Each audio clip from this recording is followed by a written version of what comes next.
Alors,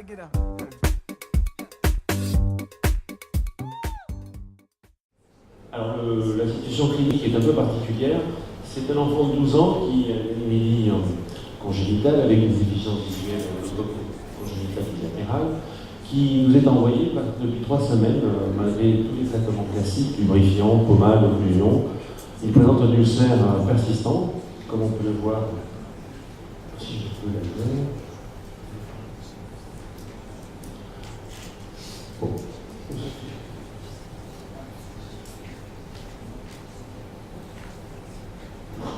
Excusez-moi.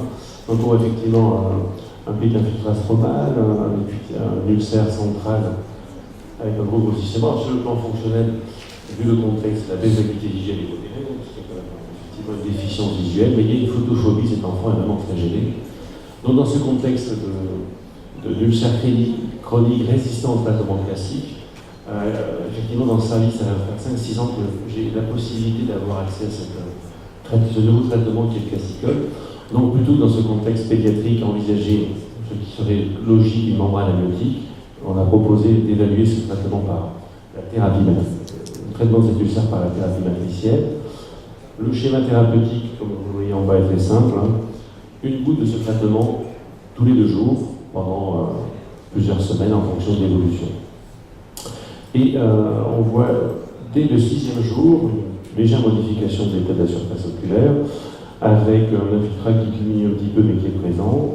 À la fluorescéine, on voit enfin, depuis de nombreuses semaines, la tendance à la reconstitution, à la progression et la répétitisation avec la surface de l'ulcère qui a déjà diminué de moitié, donc une modification, une réaction de la surface oculaire chez cet enfant.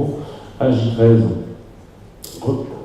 occlusion de l'ulcère, persiste encore, on le voit un petit peu, cette opacité stromale sous-jacente à l'ulcère. La fluorescéine signe donc la fermeture de l'ulcère à J13.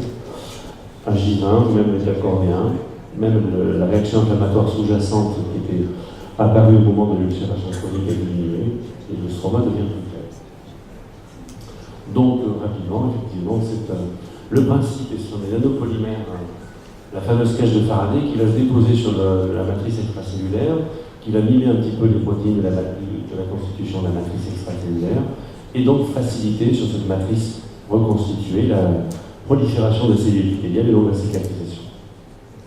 Dans le cas bien précis, effectivement, c'est un plus, le classicol constitue cette première arme sous forme de thérapie matricielle qui devrait être bientôt disponible à la commercialisation, qui effectivement est un traitement des ulcères chroniques résistant pour l'instant au traitement classique, avec, à mon sens, chez cet enfant, c'était le concurrent d'indication de la greffe de membrane amniotique, et chez un enfant, ça simplifie grandement le traitement, ça évite une éventuelle anesthésie générale, et bien sûr, ça allège le coût de la prise en charge de cet enfant.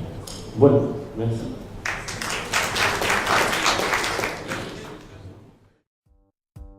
Everybody get up.